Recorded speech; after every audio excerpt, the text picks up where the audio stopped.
बच्चों के साथ अच्छी बातें करना चाहिए, सुख शेयर करना चाहिए, दुख वो अपने आप देख लेंगे। जब वो कोई एक व्यक्ति भी आपके परिवार का आपसे किसी कारण से दूर होता है, तो वो जो दूरी या वो जो बिछोह है, वो बहुत कुछ उस परिवार के भीतर तोड़ देता है और जो गया उसके भीतर भी तोड़ देता है। शास्त्रीय संगीत में ये कहा जाता है या पेंटिंग में ये कहा जाता है कि कई रंगों से मिलकर एक पेंटिंग बनती है। अब अगर 2-3 ही रंग बचे, तो पेंटिंग क्या बनेगी? गाँव में बिल्कुल प्राथमिक पूँजी थी और इन तीनों में ही बिखराव हुआ है। मैंने किसी चीज़ की चिंता ही नहीं की। मैंने अपनी तरह से जो भाषा मेरे पास जीवन से आई, मैंने उसी में काम किया। जो जीवन का सच जिस तरह से आता गया, मैं दर्ज करता गया। उसकी एक किताब बड़ी-सी बनी, उसको एडिट कर दिया और आपके सामने प्रस्तुत कर दिया। मेरे जीवन में सबसे पहले रेडियो आया। ये 3-4 नौकरी छोड़ने के बाद नौकरी मिलती थी और ध्यान रेडियो का रहता था, क्योंकि उस समय टेलीविज़न तो आया नहीं था। तो अंततः हम रेडियो में चले गए। कहते हैं शब्दों की अपनी ताकत होती है, लेकिन कुछ दर्द, कुछ पीड़ाएं, कुछ जीवन ऐसे होते हैं जिन्हें व्यक्त करने में शब्द कई बार असमर्थ से हो जाते हैं। ऐसी ही एक जीवनी, आत्मकथा, संस्मरण या कहेंगे कि कोई किस्सा गोई, कोई कहानी, मानो तो देव नहीं तो पत्थर, यह आपके ऊपर है। लेकिन एक कृति मेरे पास आई जिसका नाम है जब से आँख खुली है। लीलाधर मंडलोई जी की कृति है। इसी के बारे में मैंने बात शुरू की थी और शब्दरथी कार्यक्रम में आज इसी कृति पर मैं बात करूंगा। आपका बहुत बहुत स्वागत है। शुक्रिया और नमस्कार। आप जानते हैं मैं जयप्रकाश पांडे हूं और इस कार्यक्रम में मैं कृति केंद्रित संवाद करता हूं। मैंने जहां से बात शुरू की थी कि शब्दों की अपनी सामर्थ्य होती है और ऐसे परिवेश में जब शब्द को ब्रह्म समझा जाता हो, तब मैं उस बात से बात शुरू कर रहा हूं कि शब्दों के पास अपनी सीमाएं हैं। शब्द शायद उस दर्द को, उस पीड़ा को, उस संवेदना को सहज रूप से व्यक्त न कर पाते हों। कम से कम जब से आँख खुली है, संस्मरण और आत्मकथा को पढ़ते हुए मुझे ऐसा लगा। ये मेरे अपनी समझ की सीमा हो सकती है, मेरी संवेदना की सीमा हो सकती है, मेरे ज्ञान की भी सीमा कह सकते हैं आप। लेकिन इसे पढ़ते हुए मैं ये दावा कर सकता हूँ कि अगर आपके अंदर करुणा भरा मन है तो आप रोए बिना नहीं रह सकते हैं। तो सबसे पहले लीलाधर मंडलोई जी आपको इस एक अकथ कथा के लिए बहुत बहुत मैं बधाई दूंगा पहले तो, कि आप एक ऐसे संस्मरण के साथ, एक ऐसी आत्मकथा के शुरुआती खंड के साथ हिंदी साहित्य जगत को चमत्कृत करते हैं एक तरह से। कम से कम इसकी शब्दावली ऐसी ही है। ये कृति या ये दर्द भरा जीवन जो आपका है, जो इस किताब को पढ़ने से पहले मुझे लगता नहीं है कि हमारे हिंदी जगत को पता रहा होगा। कब आई ये बात दिमाग में कि मुझे अपनी ये गाथा दर्ज करनी चाहिए? हुआ कि कुछ इस तरह से कि जब मैंने अपना गांव छोड़ा, ज़िंदगी में पहली बार अकेले भोपाल जाने के लिए, तो भोपाल में पढ़ते हुए जो तकरीबन 4 साल का मेरा कोर्स था, बीए बीएड अंग्रेजी साहित्य का, तो उन 4 सालों में मैं सिर्फ और सिर्फ जैसे अपने गांव को ही याद कर रहा था। और वो यादें इतनी ज़्यादा घेर रही थीं कि मुझे किसी स्तर पर कौंधा, मतलब कोई निर्णय की तरह कोई बात मेरे दिमाग में नहीं आई कि यार मुझे इन सारी चीज़ों को दर्ज कर देना चाहिए। तो मैं स्कूल लाइफ़ से उस समय तो आपकी वो कॉपी हुआ करती थी। उसमें कुछ-कुछ चीज़ें जब्त करता था, तो एक पंक्ति कर ली, अ, परिंदों के पंखों के रंग कर लिए, या खदान के अंडरग्राउंड के जीवन की कोई एक पंक्ति आई, अंधेरा आया, ब्लास्टिंग आई। तो इस तरह से मैं जो-जो समझ में आया, फिर दोस्तों के नाम हैं, फिर परिंदों के अलावा पेड़ों के नाम हैं, आदिवासी हैं, ये है, वो, तो मैं वो थोड़ा-सा कुछ ऐसे ही नोट कर लेता था। तो वो उन नोटबुक में जाके मुझे ये पता चला कि अगर मुझे लिखना है, हालाँकि मैं लिखा करता था उस ज़माने में भी, तो मुझे ये ज़रूर किसी तरह से करना है। तब मुझे ये समझ में नहीं आता था कहानी क्या होती है और उपन्यास क्या होता है, आत्मकथा क्या होती है जीवनी, ये फ़र्क बहुत ज़्यादा मालूम नहीं था। पर मैंने कहा कि चलो लिखते हैं, अपने सुख के लिए लिखते हैं, अपने जीवन को याद करने के लिए बाद में कुछ करते हैं।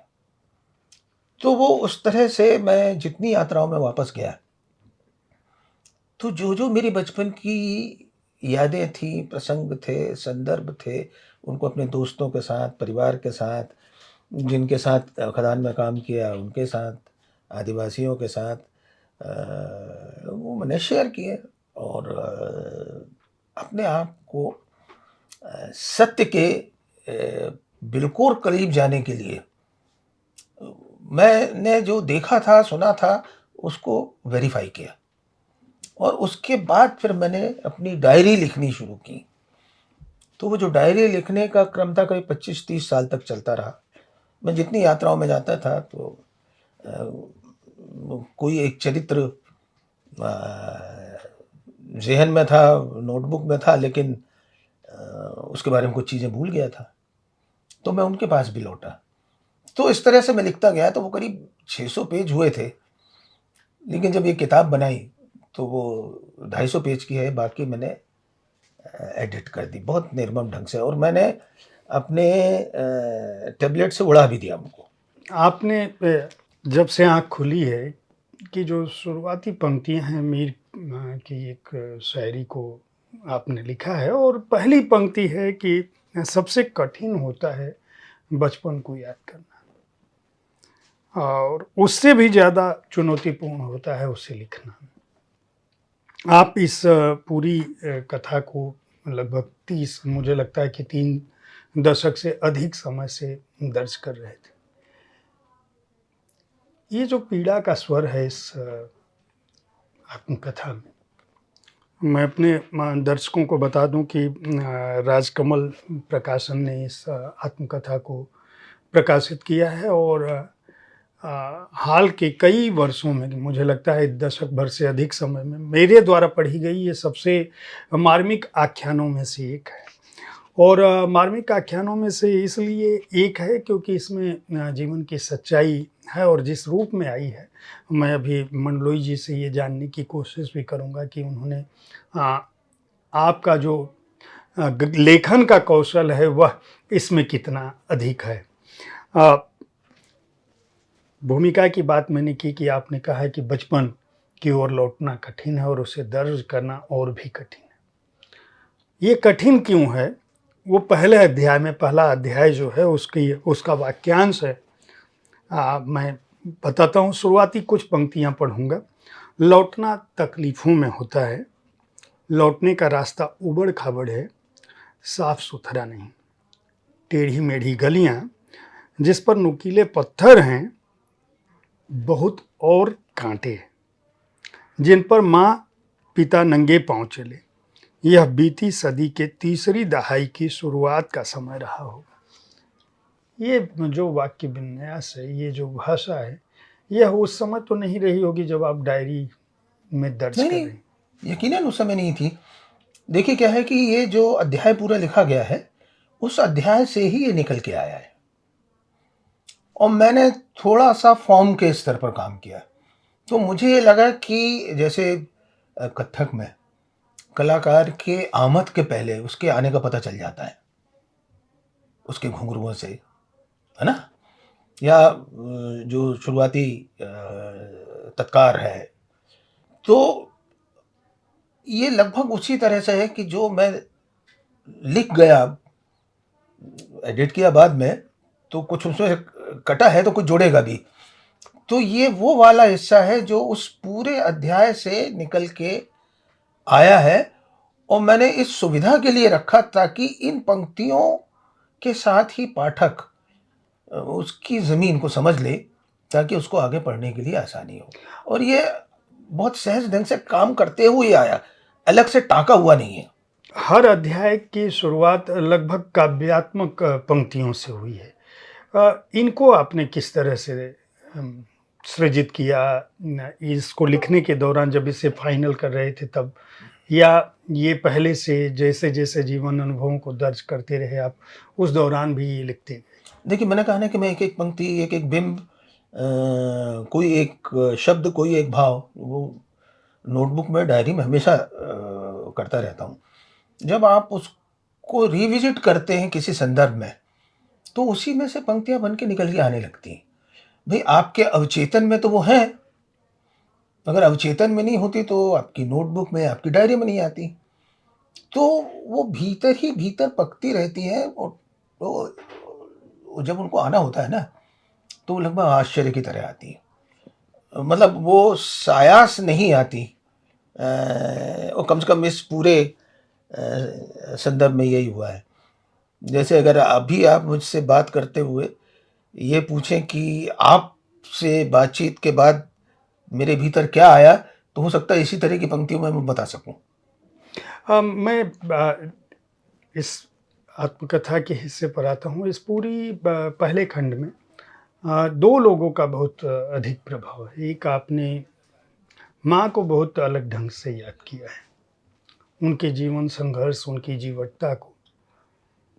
दूसरा, अपने परिवेश को बहुत आपने, एक तरह से लगता है कि कहीं न कहीं आपको उसे एक भाव आपके मन में आता है कि मैं जिस मिट्टी से, जिस संघर्ष से मैं आया, खदान का जो परिवेश है, मैं चाहूँगा कि हमारे श्रोताओं को थोड़ा-सा उस पृष्ठभूमि के बारे में बता सकें जिनसे ये अनूठी आत्मकथा सृजित हो पाई। पृष्ठभूमि यह है कि वेस्टर्न कोलफील्ड में, जो कि छिंदवाड़ा से दमुआ ज़िले तक फैली हुई हैं, कई छोटी-छोटी खदानें थीं। उन खदानों में काम करने के लिए ही आंध्र प्रदेश से, महाराष्ट्र से, छत्तीसगढ़ से, बिहार से, कुछ लोग राजस्थान से, उत्तर प्रदेश से और गुजरात से, क्योंकि ये जो कंपनी थी, प्राइवेट कंपनी, ये गुजरातियों की थी। उसके पहले ये अंग्रेज़ों की थी, शॉ वेलिस की। तो ये जो काम उन्होंने वहाँ पर शुरू किया था, तो मज़दूरों की ज़रूरत थी। तो मज़दूरों को लाया गया, तो जो लोग वहाँ पहुँचे, वो एक तरह से वापस लौट नहीं सकते थे, क्योंकि उन्होंने अपना वतन छोड़ दिया था, और इस बिना पर छोड़ा था कि हम कुछ बन के लौटेंगे, या आने वाली पीढ़ियों के लिए सारी तैयारी करेंगे। तो ये जो पृष्ठभूमि थी, इस पृष्ठभूमि में खदानें थीं।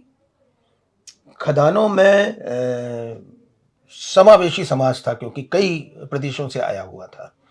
सबके दुख एक जैसे थे, सबके संघर्ष एक जैसे थे, सबकी भूख और सबकी बेरोजगारी एक जैसी थी। तो ये जो पृष्ठभूमि है, ये वो सामाजिक खनिक संस्कृति की पृष्ठभूमि है, जहाँ पर हम लोगों ने, जैसा कि इसका शीर्षक है, जब से आँख खुली है, तो हमने इसी संस्कृति को देखा। दुख बहुत था। देखिए क्या है कि जो प्राइवेट कंपनीज़ होती हैं, मैं इधर की बात नहीं कर रहा हूँ, मैं उस ज़माने की बात कर रहा हूँ। वो ना तो आपको मकान देती हैं, ना स्कूल देती हैं, ना खेल के मैदान देती है, ना अस्पताल देती है। आपको सब खुद ही खड़ा करना होता है। तो सारे लोग झोपड़ियों में रहते थे। सिर्फ मकान उनके लिए थे जो अफसर संस्कृति के लोग थे, जो मालिक, उनके लिए बाकायदा सारी चीज़ें थी। तो ये जो पूरी एक तरह से वेस्टर्न कोलफील्ड की सामाजिक ज़मीन थी, वो अभावों की थी। वो रोज़ के संघर्ष की थी, क्योंकि हफ्ते में कुल 2 या 3 दिन काम मिलता था किसी एक को। कोई पक्की नौकरी नहीं थी। बाकी के दिनों में जैसे 3 दिन आपको नौकरी मिली, 4 दिन क्या करेंगे आप? तो उसके 2 विकल्प थे। एक तो हम लोग सतपुड़ा के जंगलों में उतर जाते थे। तो वहाँ सब कुछ आपको निःशुल्क था। आप फल-फूल ले लें, जंगली भाजी ले लें, आप शिकार कर लें, आप मछली पकड़ लें। और जो आदिवासी थे, उनमें से बहुत सारे लोग मज़दूर भी थे। तो आदिवासियों के तो छोटे-छोटे खेत होते हैं, तो वो उनमें इतना उदार भाव था कि अगर आप वहाँ चले जाओ तो आप फिर वहाँ से भूखे नहीं आते। जो कुछ होगा वो खिलाएँगे, फल-फूल खिलाएँगे, ये खिलाएँगे, वो खिलाएँगे। तो ये भी एक आकर्षण था उन लोगों के बीच में जाने का, कि हम लोग तो भूखे थे, अगर 2 दिन का खाना मिला है। दूसरा विकल्प ये था कि जिनको 3 दिन की मिल गई है और जिनको नहीं मिली है, तो वो सारे परिवार मिलके उनकी मतलब देखभाल करते थे। वो सब घरों से कुछ ना कुछ आ जाता था कि भैया इनके यहाँ सिर्फ 3 दिन का काम। तो ये जो शुरुआती जीवन हमने देखा, तो उस शुरुआती जीवन को देखने के बाद आपको अपने दुःख बहुत कम लगने लगे। मंडलोई जी, इस किताब को पढ़ते हुए जो परिदृश्य जो आपने जिस समावेशी समाज की बात की है, एक बड़ा जो जैसे आपने मद्यपान का भी उल्लेख किया है इसमें, रविवार का उल्लेख किया है कि रविवार सबसे बड़ा उत्सव का दिन इसलिए होता था क्योंकि उस दिन पगार का हिस्सा मिलता और सभी लोग जिनको काम नहीं मिलता उसका भी आपने उल्लेख किया है। लेकिन सामान्य तौर पर आज जब हम 2025 में बात कर रहे हैं, तो जब होशंगाबाद या जंगलों की जब बात होती है, तो झारखंड हो या छत्तीसगढ़ हो या मध्य प्रदेश हो, हम जंगल को नक्सली या विद्रोह से जोड़ लेते हैं।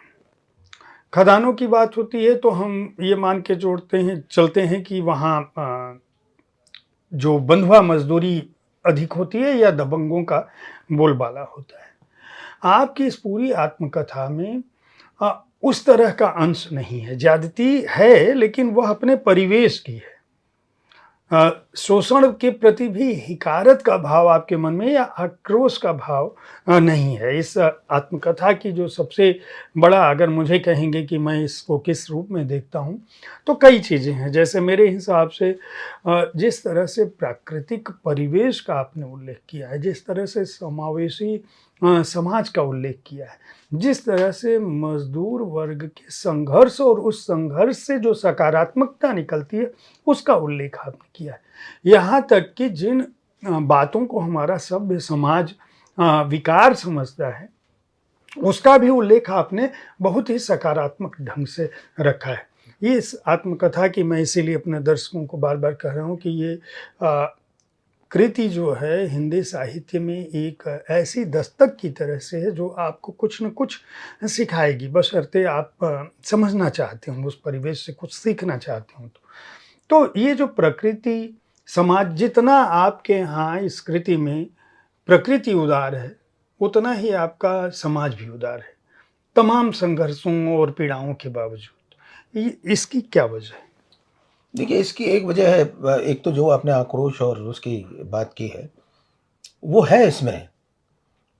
लेकिन जैसे दबंगी की बात आपने की, तो हमारे इलाके में वो लोग जो बाबू वर्ग के, अफसर वर्ग के लोग थे, उन लोगों का गहरा संबंध यूनियन से था, और ख़ास तौर पर इंटेक यूनियन से। तो इंटेक यूनियन में जो लोग थे, वो उस चीज़ में शामिल थे, वो नौकरी नहीं करते थे। वो जो मालिक थे, मैनेजर थे, उनके साथ मिलके जो भी कुछ अर्जित करना चाहते थे, सुख सुविधा, वो सब अर्जित करते थे, लेकिन वो अर्जन वो तब कर सकते थे जब मजदूरों का शोषण करें।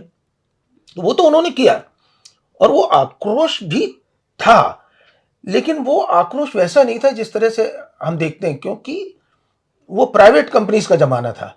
उस समय कोई इस तरह की ट्रेड यूनियंस थी नहीं, जो थी वो इसी रूप में वहां पर थी। कोयला निकाल के जा रहा है ट्रकों में, तो उन ट्रकों में अगर एक्स वजन के साथ जाना है, तो वो वहां पर बैठे हुए हैं, पता चला उससे ज़्यादा कोयला निकल रहा है, 4 टन कोयला ज़्यादा निकाल दिया, उसके पैसे खा लिए।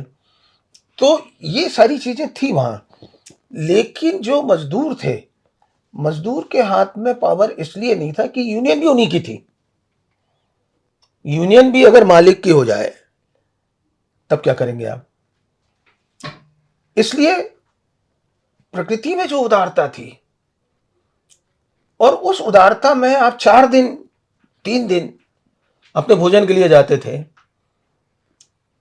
तो उस प्रकृति ने भी आपको भीतर से उदार सहने के लिए बनाया, क्योंकि प्रकृति भी अपनी तरह से सह रही थी।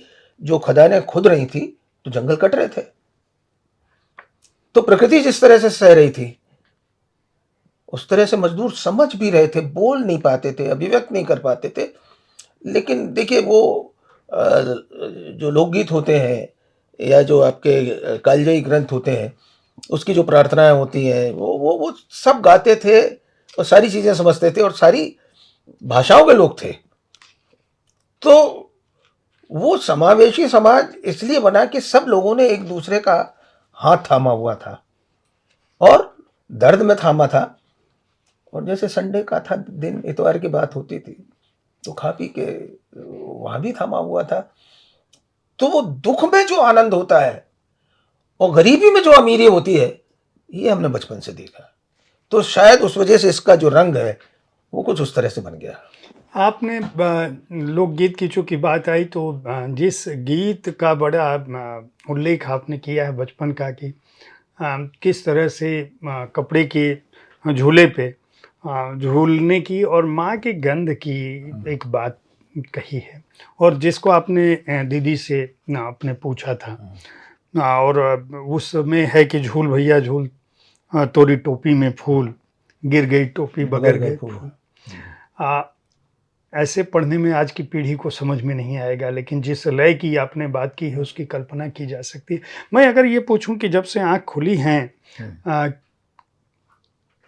को मैं अगर पढ़ूं और मैं कहूं कि इसका नायक कौन है, तो मैं पहले नंबर पर कहूंगा कि माई है, लीलाधर मंडलोई नहीं है। नहीं है, यकीनन नहीं है। वो माई में बहुत सारी माई शामिल है जी, पिता में बहुत सारे पिता शामिल हैं। तो ये उस तरह से मेरी नहीं है। मैं चाहूँगा कि उनके बारे में थोड़ा सा उल्लेख अवश्य करें, क्योंकि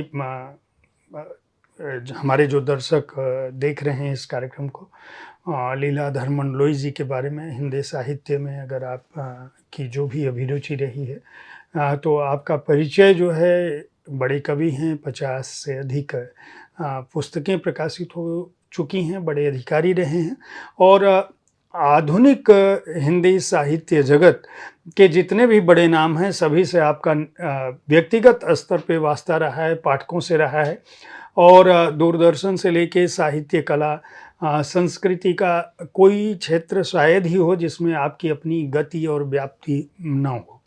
तो निश्चित रूप से नाम आप जानते होंगे, लेकिन आपको ये समझ में आना शायद मुश्किल है इस कृति को पढ़ने से पहले। ये तो हमें पता था कि लीलाधर मंडलोई जी जो है वो मध्य प्रदेश के एक बड़े पिछड़े से इलाके में पैदा हुए। सामान्य तौर पर पढ़ने पर हमें लगता है कि बड़ा संघर्ष का जीवन रहा होगा, इतना तक आपका दिमाग जा सकता है। लेकिन वह संघर्ष कितना बड़ा था, कितना कठिन था, किस परिवेश का था, और उसके पीछे जो आप आज बैठे हैं उसके पीछे किन लोगों का योगदान था, जिसका उल्लेख आपने इस कृति में भी किया है। पढ़ाई के दौरान की भी बातें हैं, उस पर हम अभी आएंगे। मैं चाहूँगा कि माई और पिता जिनको आप कह रहे हैं कि ये केवल एक माँ की कहानी नहीं, केवल एक पिता की कहानी नहीं, माई में सभी माएँ उस दौर की शामिल हैं, पिता में सभी पिता उस दौर के शामिल हैं, लगभग सभी का संघर्ष जो है वो समान था। कठिनाइयाँ भी समान थी, वो युग एक तरह से हम कह सकते हैं कि उस परिवेश और उस स्थान का संघर्ष था। मैं चाहूँगा उनके बारे में संक्षेप में थोड़ी बात ज़रूर बता दें आप, क्योंकि ऐसे लोगों को समझना मुश्किल है कि आप किस परिवेश से चल के किनकी बात कर रहे हैं हम। देखिए, जहाँ तक मेरी माँ और मेरे पिता का सवाल है, तो मेरे पिता ऊनी पिपरिया होशंगाबाद में जन्मे थे, वहाँ उनका परिवार था। मेरी माँ नर्मदा किनारे पछलावरा नाम का गांव है, वहाँ पर जन्मी थी। जब दोनों की शादी हुई तो दोनों की शादी में फ़र्क भी बहुत था आयु का। लेकिन जो घर के हालात थे खास तौर पर पिता के, वहाँ पर सामूहिक परिवार था, बहुत कम ज़मीन रही होगी, तो भरण पोषण उस तरह से नहीं हो पा रहा था।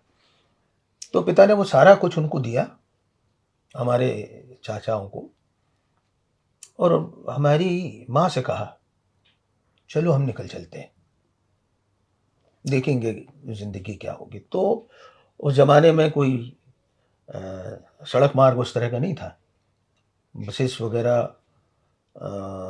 उस तरह से कनेक्टिविटी नहीं थी। तो वो होशंगाबाद ज़िले से पैदल चलते हुए सबसे पहले दमुआ ज़िले में पहुँचे, और उस ज़माने में सतपुड़ा बहुत सघन था, जीव जंतु थे, हिंसक पशु थे। रात को लकड़ियाँ जलाकर रुकते हुए वहीं पे कुछ आटा चावल वगैरह बांध के ले आए थे, 2-3 बर्तन थे और 2 कंबल थे। तो ऐसा करते हुए वो वहाँ पहुँचे। तो ये जो उनकी यात्रा थी, या मैं उसको कहता हूँ कि हम लोगों ने अपनी ज़िंदगी में जितने विस्थापन देखे हैं, उस विस्थापन का एक सिरा वहाँ से जुड़ता है।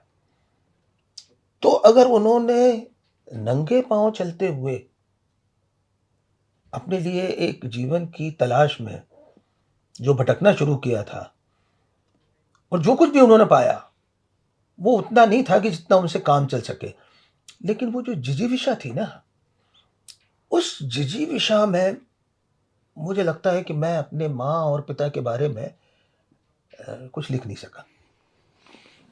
वो जितना था, एक तो क्या था कि वो हम लोगों से शेयर नहीं करते थे, बच्चों से जो तकलीफ़ें उन्होंने भोगी वो शेयर नहीं करते थे। वो मेरी माँ तो बोलती थी कि देखो, बच्चों के साथ अच्छी बातें करना चाहिए, सुख शेयर करना चाहिए, दुख वो अपने आप देख लेंगे, वो समझ जाएंगे। तो हम लोगों ने तो सुना नहीं उनसे दुख के बारे में, उनके दुखों को देखते रहे, और उनके दुखों में ही बाकी लोगों के दुखों तक हम लोग पहुंचे। तो मैं उससे ये किताब बनी है। मैं 2 हिस्से, केवल शुरुआत के 2 हिस्से मैं अपने दर्शकों के लिए पढ़ रहा हूँ, जिसमें एक मंडलोई जी ने अपने बारे में लिखा है संभवतः, और दूसरा हिस्सा, और फिर मैं प्रश्न करूंगा एक घटना के उल्लेख के साथ।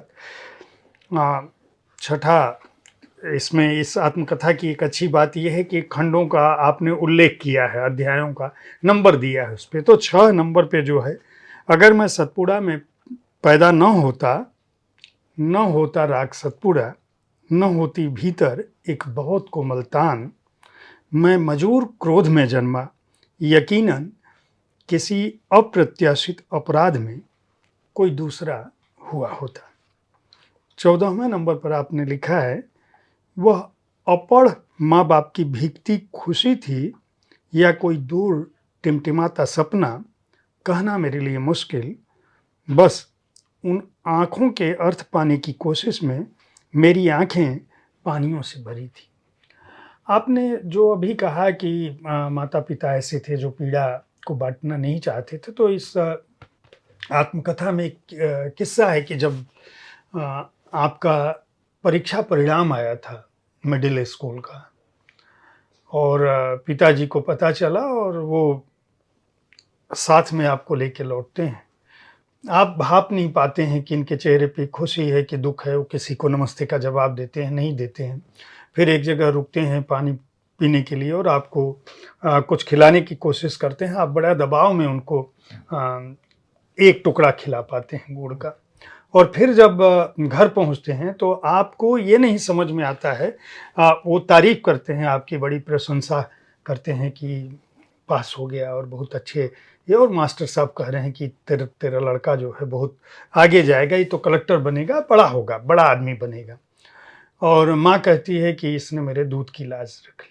उसके बाद आप उल्लेख करते हैं कि आपने बहुत कोशिश की थी ये समझने की, इन दोनों की बातचीत सुनने की और ये समझने की कि ये क्या बात कर रहे हैं, ये खुशी की बात कर रहे हैं कि दुःख की बात कर रहे हैं। आप समझ नहीं पाते हैं, मतलब घर का माहौल उल्लास का है, लेकिन आप ये नहीं समझ पाते हैं उनके चेहरे की उदासी देख के कि क्या है।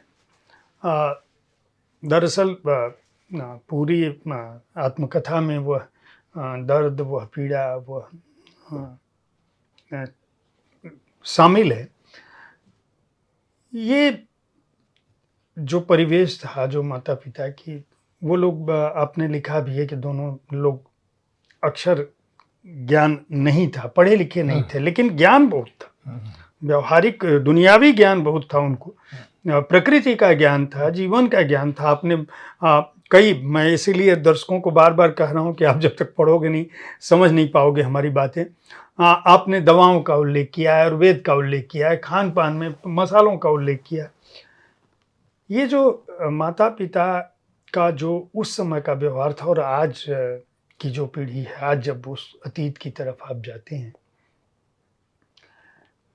इतना बदलाव कैसे हो गया? आज मुझे लगता नहीं कि आज होशंगाबाद में भी ये समाज, वो संवेदना, वो संवेदनात्मक राग, जीवन के प्रति वो आनंद या उल्लास का, जो आपने कहा कि गरीबी में भी अमीरी और अभाव में भी सुख की जो तलाश, हमसे कहाँ कुछ क्या मिस हो रहा है आज के समाज से? देखिए, ये बताना तो बहुत मुश्किल है, लेकिन कहीं मैं ये सोचता हूँ कि ये जो अ, परिवार टूटे हैं, क्योंकि जब तक आप जैसे इस कथा में ये है कि हमारे भाई को अलग होना पड़ा, तो जब वो कोई एक व्यक्ति भी आपके परिवार का आपसे किसी कारण से दूर होता है, तो वो जो दूरी या वो जो बिछोह है, वो बहुत कुछ उस परिवार के भीतर तोड़ देता है, और जो गया उसके भीतर भी तोड़ देता है। इसकी समझ ना होने से ये विभाजन जो परिवार के थे वो एक के बाद होते गए, और अब आधुनिकता में आके तो हम लोग यहीं देखते हैं, माँ बाप कहीं पड़े हैं, बच्चे कहीं हैं, कोई कहीं है। तो वो जो राग होता है ना, जैसे शास्त्रीय संगीत में क्या कहा जाता है, शास्त्रीय संगीत में ये कहा जाता है या पेंटिंग में ये कहा जाता है कि कई रंगों से मिलकर एक पेंटिंग बनती है। अब अगर दो तीन ही रंग बचे तो पेंटिंग क्या बनेगी? आप कितने शेड्स ब्लैक एंड व्हाइट के निकाल के ले आएंगे, काले और सफेद से? तो एक ही है। और संगीत में जैसे यहाँ से लेके आप जर्मनी चले जाइए, बीथोवन की बात कीजिए, सिम्फनी की बात कीजिए, तो सारे साज हैं, उसका एक कंपोजिशन है, वो एक साथ है, तब तो वो सिम्फनी है। कोई गाना भी तब बजता है जब उसके साथ संगतकार भी हैं, उसके साथ हमिंग करने वाले भी हैं। ये जो सारी चीज़ें संगीत से जैसे धीरे धीरे अलग होती गई और मशीनें ज़्यादा काम करने लगी, तो उन मशीनों ने भी आपको एक तरह से अलग किया। और रोबोट एआई के आने के बाद तो अब आप मूल को भूल ही रहे हैं। अब उससे न जाने क्या क्या चीज़ें बना लेते हैं, लेकिन आपको मूल का पता नहीं है। देखिए, प्रेम, करुणा और मनुष्यता, ये तीन चीज़ें गांव में बिल्कुल प्राथमिक पूंजी थी, और इन तीनों में ही बिखराव हुआ है। इसलिए आज का समाज न प्रेम उस तरह से जानता है, न करुणा जानता है। वो व्यापार जानता है, वो व्यवहार जानता है, वो पैसा जानता है ना? धन है तो सब कुछ है। लेकिन उन गाँव में भी कुछ उदाहरण बचे हुए हैं। मंडलोई जी, इतनी समृद्ध भाषा कहाँ से ले आए आप? मैं एक एक वाक्य, मतलब आप पढ़ोगे और मैं अपने दर्शकों को बार बार इसलिए कह रहा हूँ, मैं तो देखिए मैं निश्चित रूप से आपको इस बात के लिए मैं ये कह सकता हूँ कि हिंदी साहित्य को आपने अपनी इस आत्मकथा से समृद्ध किया। हिंदी गद्य, आज की नई पीढ़ी बहुत सारे नई कहानी वाले लोग कहते हैं एक नई वाली हिंदी है, जिसके बारे में लोग कहते हैं। मुझे लगता है कि उन सभी लेखकों को इस कृति को पढ़ना चाहिए। मैं सोते हुए जागता हूँ, जागते हुए सोचता हूँ उनके बारे में जो ज़िंदगी में अहम है। ठीक है, पंक्तियाँ कैसे शुरू करते हैं मैं उसकी बात कर रहा हूँ। कभी बस्ता नहीं, कभी किताब का अभाव, बस्ते की जगह झोला, किताब की जगह किसी के टिपे हुए नोट्स। ठीक है, मैं केवल पंक्ति इसलिए पढ़ रहा हूँ ताकि बचपन में कई लोग मिले जो प्रकृति से प्राप्त निःशुल्क फल फूल सब्जी भाजी मसाले का निर्मम उपयोग करते थे। ठीक है, उस दिन बूंदाबांदी थी, जुलाई का अंतिम हफ्ता था। बूंदाबांदी को छत से उतरते हुए सुन रहा था। मजदूरों का जीवन बड़ा विचित्र होता है। दाम्पत्य जीवन में दूर की सोचने की कोई रीति नहीं होती। मनोरंजन के अभाव में दुखों को पाटने का एक ही तरीका होता है, प्रेम। इसके अलावा वह हम सबसे अधिक सुंदर थी और मासूम। मतलब ये जो आपका मैं छोटे छोटे सपने देखता था, उनमें वो सब आता था जो जीवन में नहीं था। आपका कवि आपके गद्यकार को खा गया, या मूलतः आपके गद्य में जो लालित्य है, जो सौंदर्य है, इसे पढ़ते हुए कहीं से भी, मतलब इसे पढ़ते हुए हम ये समझ सकते हैं कि ये कविता भी है। अगर मैं पंक्तियों को तोड़ के पढ़ूं तो आधुनिक कविता हो जाएगी। इसकी भाषा के बारे में कहें कि ये सौंदर्य, ये भाषा का जो ये सौंदर्य है, ये मंडलोई जी ने इसको अब तक कहाँ छुपाए रखा था? दरअसल क्या है जयप्रकाश जी, देखिए मैं बहुत ईमानदारी से कहता हूँ, मैंने जब लिखना थोड़ा बहुत जो भी कुछ शुरू किया, तो मेरे जो कंटेम्प्रेरी है, मेरे सीनियर हैं, वो ये कहा करते थे कि ये कुछ भी कर सकता, कविता नहीं कर सकता। जब मैं गद्य लिखता था तो बोले ठीक है, थोड़ा बहुत गद्य लिखता, पर ये आदमी आलोचना नहीं लिख सकता। तो मैंने किसी चीज़ की चिंता ही नहीं की। मैंने अपनी तरह से जो भाषा मेरे पास जीवन से आई, मैंने उसी में काम किया। सब लोग बोलते हैं कि एक कवि जो बड़ा तब होता है जब उसको उसका भाषिक मुहावरा मिल जाता है। मैं तो जानते ही नहीं था भाषिक मुहावरा क्या होता है, जो होता गया।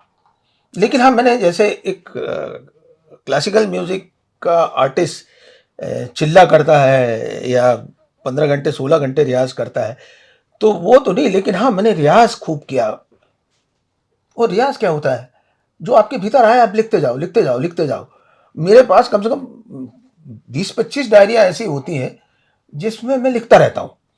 उसका कोई मतलब नहीं होता कि वो रचना है या नहीं है, उसको छपाना है नहीं छपाना, कुछ नहीं। तो वो उस रियाज से मुझे ऐसा लगता है कि धीरे धीरे जो सुर लगना चाहिए था भाषा में, या अब जैसे होता है ना, स्थाई होता है, अंतरा होता है, तरह तरह की चीज़ें होती हैं, वो कहीं भीतर रहती हैं।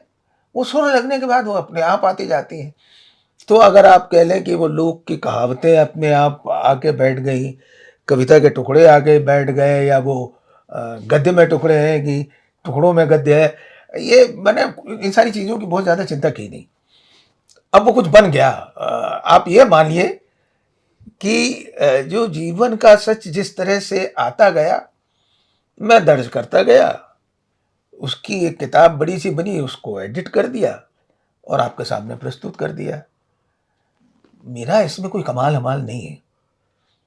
सीधी सी बात है कि कलाओं के पास बहुत विनम्रता से जाना चाहिए।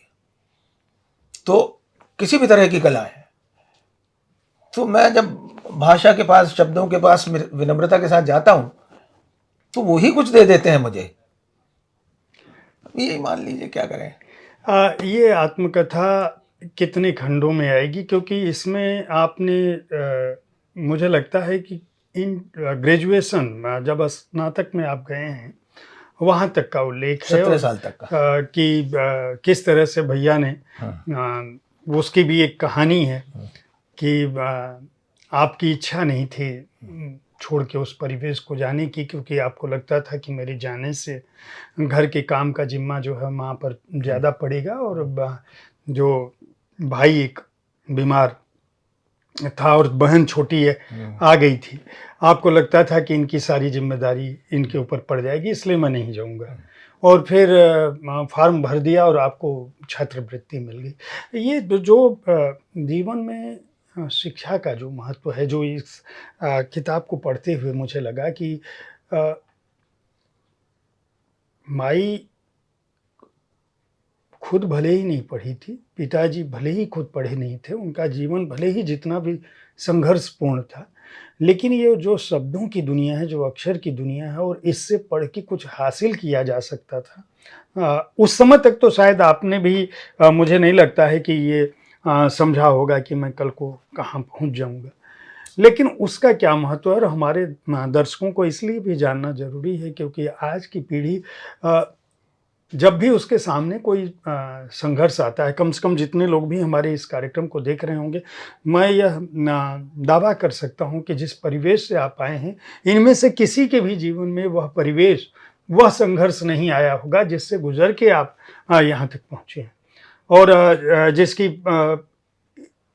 का इतना समृद्ध सांस्कृतिक साहित्यिक योगदान होगा समाज में। मैं केवल उसकी बात नहीं कर रहा हूं कि आपने व्यावसायिक स्तर पर या प्रोफेशनली स्तर पर दूरदर्शन में महानिदेशक स्तर पर आपने किया काम, या आप संपादक के स्तर पर संस्थानों में रहे, या आप प्राध्यापक के तौर पर, व्याख्यान के तौर पर।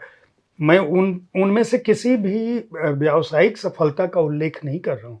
मैं ये कह रहा हूँ कि जिस शब्द ज्ञान ने आपको इतना समृद्ध किया कि आपने न केवल खुद को बल्कि पूरे समाज को, पूरे एक परिवेश को और कई पीढ़ियों को समृद्ध कर सकने की स्थिति में जा सके अपने शब्दों से। ये जो शिक्षा की ताकत है, जो शब्दों की ताकत है, वह नई पीढ़ी समझ सके, उसके लिए मैं चाहूँगा कि आप बताएं कि उनको क्या करना चाहिए। जीवन में जब संघर्ष आए तो आपको नहीं पता था कि ये मुझे यहाँ तक पहुँचाएगा, लेकिन माध्यम तो वही बना। देखिए, ये बिल्कुल सही बात है। बचपन में हमारे यहाँ एक अनिल बाबू थे, पढ़े लिखे थे और वो गुजराती थे। वो आते थे तो वो हमेशा एक चीज़ कहते थे, हमारे पिता को लक्ष्मण कहते थे, देखो भाई लक्ष्मण, बच्चों को पढ़ाना जरूर, अगर बच्चों को पढ़ाओगे तो आपका घर परिवार भी बदल जाएगा और बहुत कुछ बदल जाएगा। वो ये कहा करते थे। हमारे माता पिता को इसका भान इस बात से था, जिसका जिक्र भी इसमें आया है, कि जब रोजंदारी की नौकरी के लिए अंडरग्राउंड खदान में जाते थे तो जो एक मुंशी बैठा करता था, वो मुंशी जिसका नाम लिख देता था उस दिन उसको नौकरी मिल जाती थी। तो मेरी माँ और मेरे पिता सोचा करते थे कि इस लिखने में कुछ है, ये जो पढ़ा है इसमें कुछ ऐसा है कि जिसका नाम लिख देता तो उसको 2 वक्त की रोटी मिल जाती। तो मेरा बेटा अगर ये मुंशी बाबू हो जाए पढ़ लिख के तो हमारे भाग धन्य हो जाएंगे। ये आप कह सकते हैं कि ये सोच की सीमा जरूर थी, लेकिन पढ़ने के महत्व को उन्होंने समझ लिया था और इसीलिए शायद हम लोगों को स्कूल भेजा। तो हम पेड़ों के नीचे पढ़े, हमने नदियां पार करते हुए 18-18 किलोमीटर की बचपन में यात्राएं की। बचपन में काम करते थे, फिर स्कूल जाते थे। उस ज़माने में गुटखा बनाने का काम होता था। खदान में जो ब्लास्टिंग होती है तो कोयले की दीवार पर होल बनाया जाता है और उसके बाद उसमें डिटोनेटर रखते हैं और उसके आसपास मिट्टी के गुटके भरते हैं। तो वो मिट्टी के गुटके बनाने का काम हम बचपन में किया करते थे।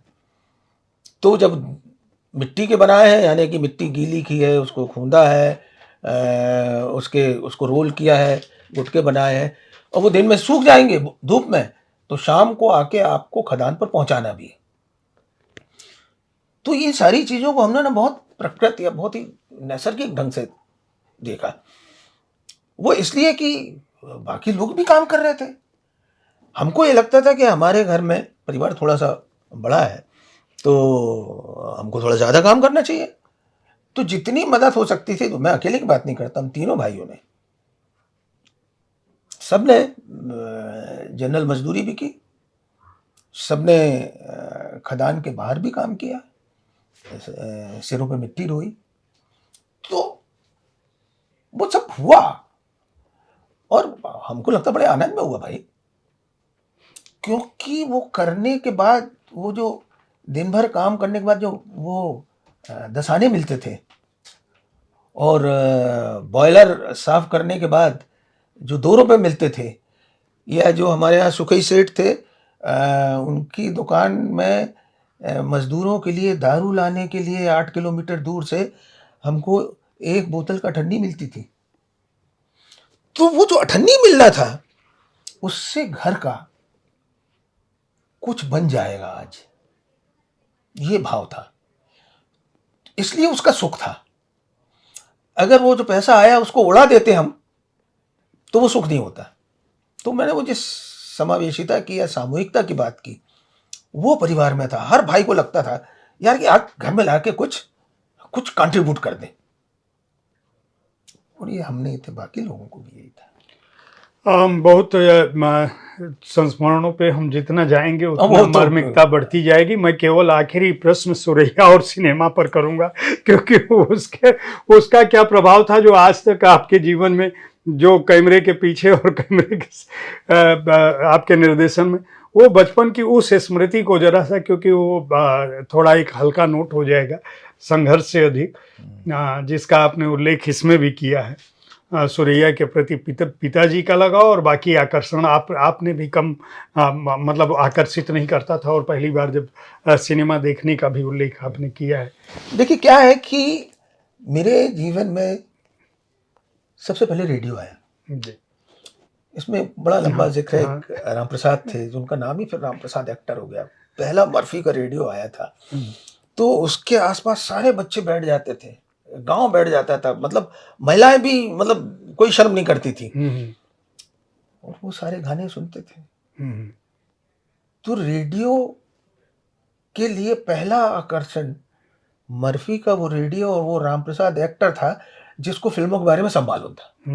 वो किससे सुनाता था, नरगिस के और राज कपूर के, और मतलब लोग तो आज नाम ही नहीं जानते, हेलन तक नाम जानते। उसके पहले एक बड़ी अदाकारा वो हुआ करती थी, कुक्कू, लोग उसके दीवाने थे। तो वो सारे किस्से सुनाता था, तो वो एक उससे वो बात बनी। और दूसरा, मजदूरों में विद्रोह पैदा ना हो, इसलिए मोबाइल वैन कंपनी के मालिक बुलाते थे, तो उसमें फिल्म दिखाई जाती थी। तो वहाँ से जीवन में फिल्म आई, तो सबके अपने अपने हीरो हीरोइन हो गए।